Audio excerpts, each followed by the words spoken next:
Good evening, Mr. and Mrs. North America, or wherever you may find yourself. I'm Silver Sterling, and are you ready for a mystery? Hexaco Motor Oils presents the Hexaco Mystery Radio Hour, sponsored by Hexaco. Tonight, we bring you tales from the gritty streets of Chicago with Gunn for Hire.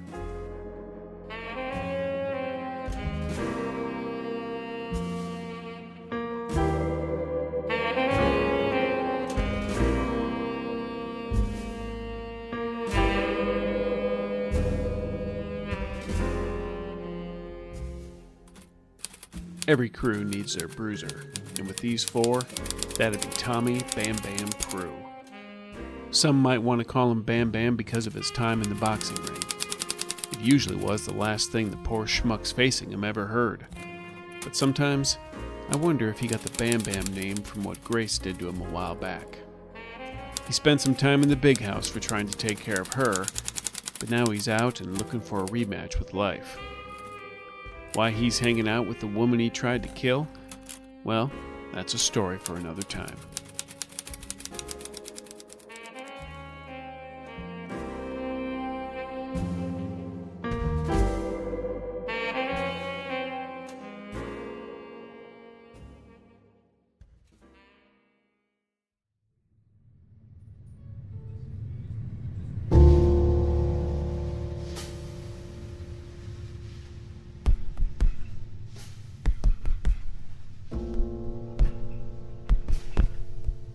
I can feel the sweat drip as I work the heavy bag, knots beginning to loose like the ribbon on a negligee, warm, heavy beads of sweat, unlike the ones that covered me earlier when my mind forced me to awake from nightmare. I could still feel the raw emotion of it all, clinging to me like the stink from last week's catch. Fear, loss, rage, and uncertainty mingled with uselessness, covered in a creeping weakness. I keep pounding at the bag, each hit a conversation between me and my therapist, each practiced motion helping me relax. Beetle had wanted to grill me when I came in. He knew the look in my eyes, but kept his distance. I could hear the register dings in him as he schemed to get me back into the ring. Money he would love to again earn from the drops of my blood. Beetle was greedy as a cormorant, but at least a guy knew where he stood with him. Beetle would try and play the angle that money would make my troubles vanish. Some would, sure, but some wouldn't. The picture's larger than that. 3 weeks out of the joint and I was starting to fall back into an old grind. A grind that would wear me away to nothing if I didn't stay on my toes. Beetle and his bouts would be just one of the many grinds. Bouncing at Club Delirium under Cosmo, that was another grind. Then, there was the dame. She was trouble, with a capital bigger than Texas. Trouble that had already seen me shot and fitted for iron bars. Yet, I was back for more. There was something there. An amends to make? A favor, perhaps?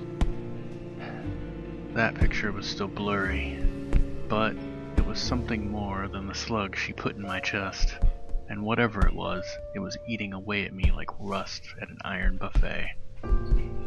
I stopped the heavy bag in its motion, told it thanks for the session, and headed to the showers. Beale's gym didn't have hot water, but if one thing was certain, I'd be in hot water soon enough.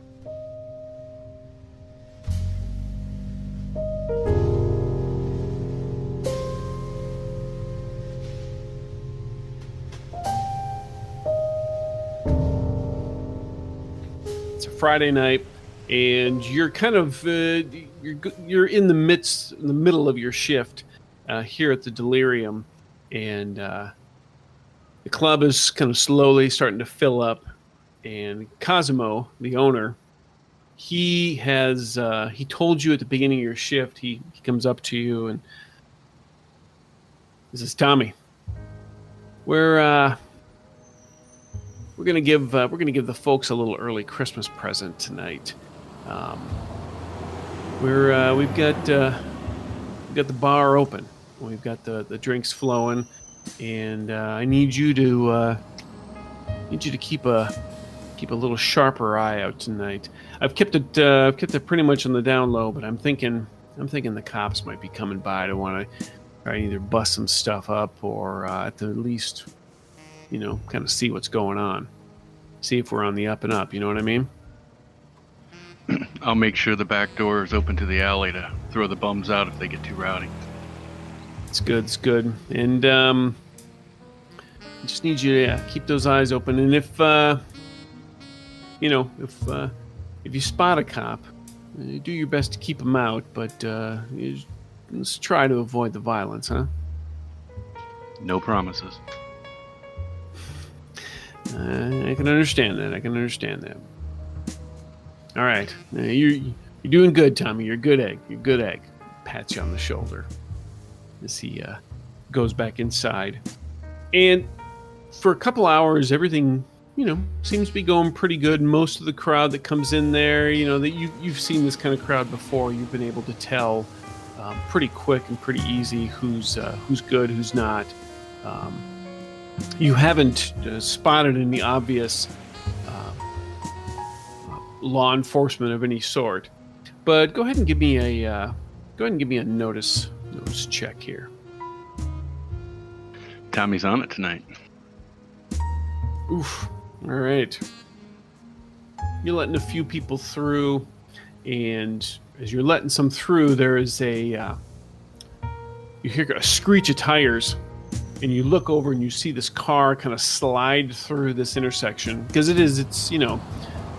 it's got a light snowfall going on here, nothing serious, but it has gotten the roads a little slick, and this car goes sliding through the intersection, and it just bumps into another one that was coming the other way. Just a small little fender bender, of course, because these cars in the 30s are made out of hardcore steel, so they're just going to bounce off each other slightly. But these two guys get out and they start arguing with each other and shouting and yelling. And you realize by the time your senses snap that you let a number of people through that you didn't give, the full good once over to. So you're not sure if maybe somebody slipped past you. And being distracted by the bumper crumper, I'm going to keep an eye on it and make sure that it doesn't attract Johnny Law. Within about 5 minutes, you see a foot patrol officer. He comes walking by, and he starts talking to the two guys, but he doesn't seem to pay any attention to the short line that's here trying to get into the delirium. Then within about 10 minutes or so after that, the cop, he writes up a few things, talks to both of them. The two cars separate, and they both begin going their separate ways. You see the cop, he makes his way toward you down the street. Crack the door in, look in the door across the room to where the coat check gal is, and basically give her the wink and the nod that lets her know, hey. And she looks up, she smiles, she nods, gives you the wink and nod back, and you see her go deeper into the coat check room and pull on the little cord that was like a signal bell that was used in the earlier days. As you go to shut the door and you're about to check the next two people who are there, the cop comes up to you. Evening there. Officer. It must be getting a little cold out here for you. I would imagine you've been standing out for a while, huh? Bulk keeps me warm. What do we got going on tonight here on this Friday night? Dancing. Yeah, the delirium. Yeah, it's Johnny's club, right? Right? Am I right with that? I can't remember. If by Johnny you mean Cosmo. Oh yeah, that's right, Cosmo, yeah. Oh yeah. I noticed while I was over there taking care of that accident. By the way, did you see which car might have been the one that caused the initial accident by any chance? I mean, you're out here, you probably see all kinds of things, right? You wouldn't believe. The one that's got the front bumper messed? Yeah, it caused it. Oh, all right. Are you telling the truth or are you lying? Telling the truth. Yeah. Well, that's kind of what I determined as well. And he stops and looks at you and he goes, "Hey, don't I know you? I feel like I know you from somewhere. You look familiar." Yeah, you know me. You know everybody, right? Nah, I like to try and think I know everybody. You see him, he just kind of casually is tapping his fingers, drumming them on the top of his billy club. Yeah, refresh my memory. Who, I'm the guy who's nice and polite to you tonight, and you're just gonna walk on your way? are you trying to intimidate him? No. Okay. He cocks his head slightly and, yeah. Well, we'll get to that, but no. I mean, I'm serious. I'm serious. I recognize you. Where have I seen you from? It's something in the face. What is it? Who are you? What's your name? You might have seen it a little black and blue from the ring. That's it. Yeah, you're a boxer, but I haven't seen you box in a while. Who?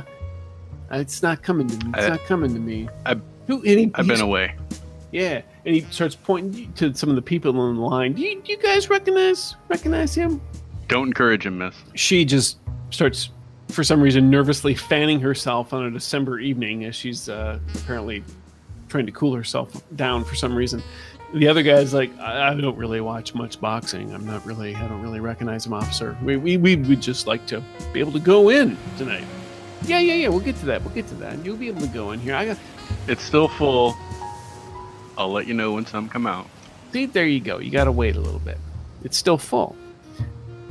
But the name isn't coming to me. Come on. Let me think here. And he starts pacing back and forth. Tommy sighs to himself a little bit, kind of hangs his head just a little bit, deflates just a chunk as he looks at the cop. Bam Bam? Bam Bam Prue. That's who you are. I knew it would come. Thank you. I knew it was going to come to me eventually. Bam Bam, you were just in prison, right? You just, you went to prison.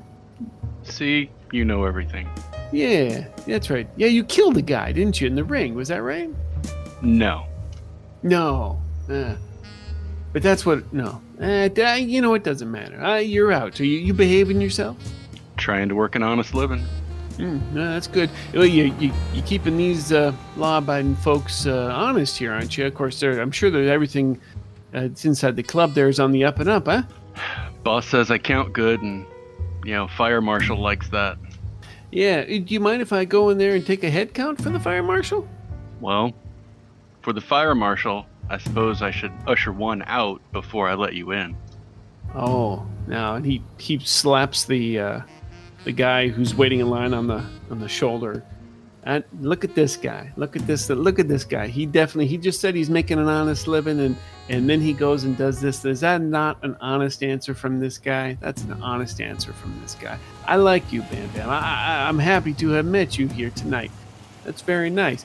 Well, if you want to go and get one out, or if you want to go and do a little quick check so I can just come on in there, that'd be just fine. And your name was? Officer Kelly.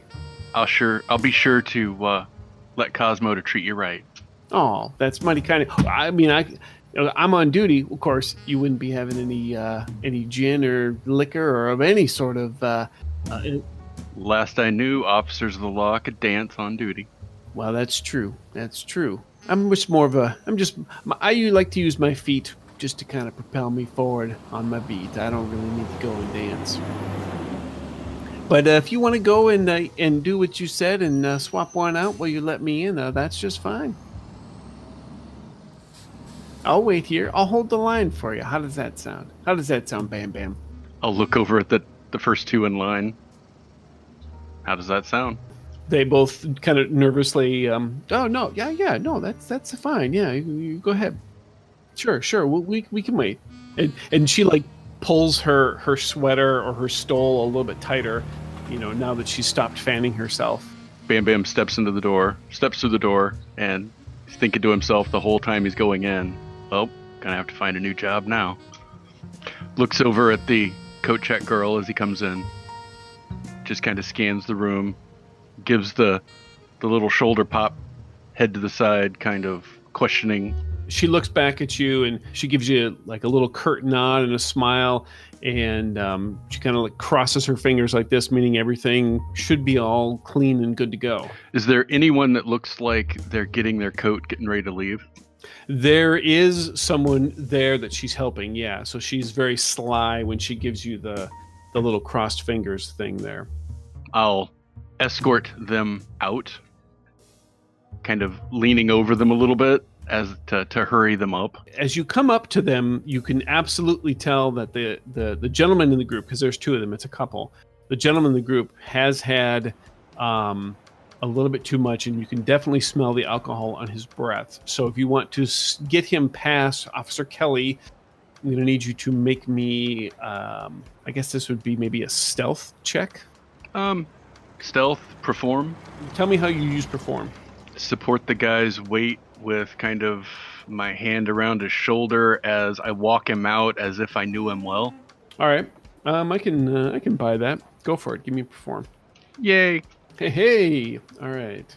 So open the door and escort the guy out. Glad you had fun tonight, Dennis. Good you're taking your lady out in the town. Next time, she, don't let her dance you so much. Yeah. No, not so much. Not so much. Hey, Bam Bam, is he all right? He's a little tired from all the dancing. Girl put him through the ringer tonight. Make me another performance check. Nice. He says, "Yeah, dancing. Right.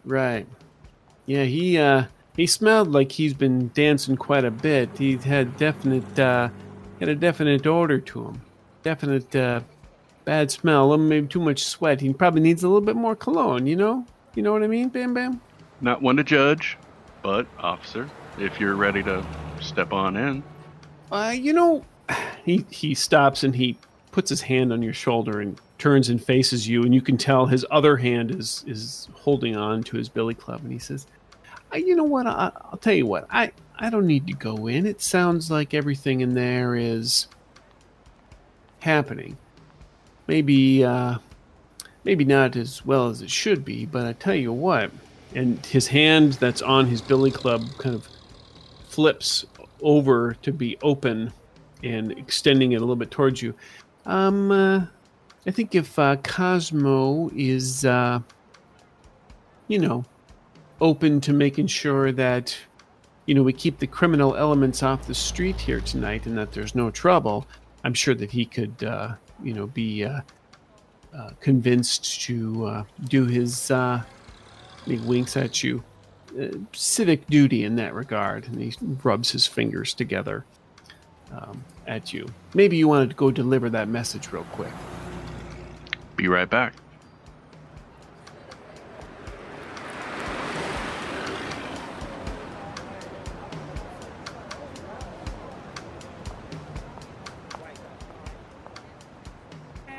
And now, some wondrous words of wisdom about products to make your life better.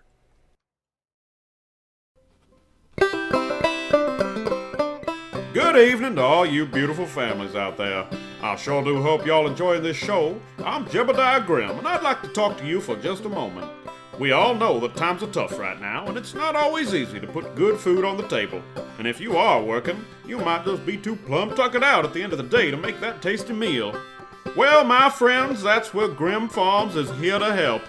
That's right, darling. At Grimm Farms, you can be sure that all our meats are raised and harvested with care. And on top of that, we even prepare all the choice cuts and pieces and fix them all ready to cook, just the way you like.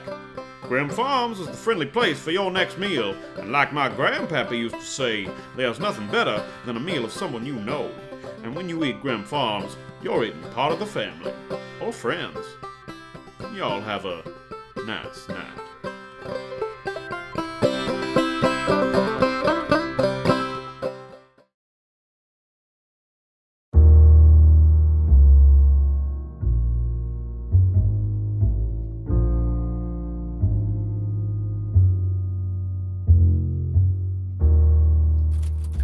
Well, that's life sometimes. You get a former bad guy trying to do good, and a supposed good guy making to do bad. That's Chi-Town for you. Let's hope Bam Bam can last all 15 rounds. Next time, we're going to meet the last member of this crew. He's a former Army medic turned back alley doc for Capone's outfit, but he's about to face a serious case of malpractice. Alright, that's enough for now. But just so we're clear, the part of Tommy Bam Bam Prue was played by Brent Rich, and the boss in charge of this clip joint is Chris Hussey. I'm E.I. Wick, and remember, taking a wooden nickel is less trouble than a ghost rock dime.